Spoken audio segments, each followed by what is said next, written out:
बिस्मिल्लाहिर्रहमानिर्रहीम। GP fund बाज़ इदारों में राइज एक ऐसा निज़ाम है जिसमें इदारा मुलाजिम की तनख्वाह में से उसकी रज़ामंदी से मसलन 5% कटौती करके उसमें उतना ही अपनी तरफ से शामिल करके अपने पास महफूज कर लेता है, जिससे वह हर माह 10% की शक्ल में उसके अकाउंट में महफूज रहता है।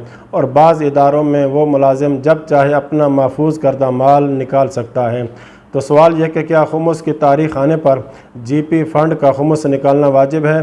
तो जवाब महतुल्लाह सिस्तानी फरमाते हैं, अगर उस मुलाजिम के लिए अपना वो माल निकलवाना मुमकिन हो तो उस पर वाजिब है कि अपने बच जाने वाले दीगर अमवाल के साथ इस असल कटौती का भी हिसाब करें जो इसकी तनख्वाह से जीपी फ़ंड के लिए की जाती है, और इसका भी खुमुस इन्हीं दीगर अमवाल के साथ निकाले, और उसके लिए अपने इस ज़ख़ीरा शुदा माल का खुमुस उसकी वसूली तक मुअख्खर करना जायज़ नहीं है।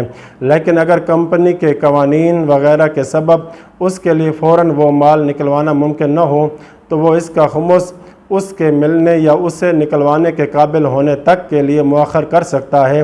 लेकिन जो 5% मुनाफा कंपनी अपनी तरफ से इसके अमवाल के साथ देती है उसका खुमुस इसकी वसूली तक वाजिब नहीं होता।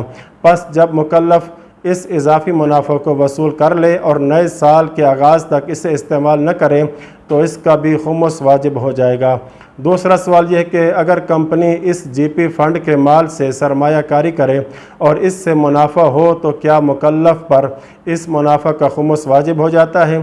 तो जवाब महतुल्लाह सिस्तानी फरमाते हैं, अगर मुलाजिम और कंपनी के माबैन कोई शरई मामला तय पाया हो तो इसकी तनख्वाह से होने वाली कटौती के मुनाफा का खुमुस इस पर वाजिब होगा। लेकिन अगर उनके माबैन कोई शरई मामला तय न पाया हो तो वो मुनाफा वसूल करने के बाद जब तक इस पर पूरा साल न गुज़र जाए उस पर खुमुस वाजिब नहीं होता। व सल्लल्लाहु अला मुहम्मद व अहले बैत।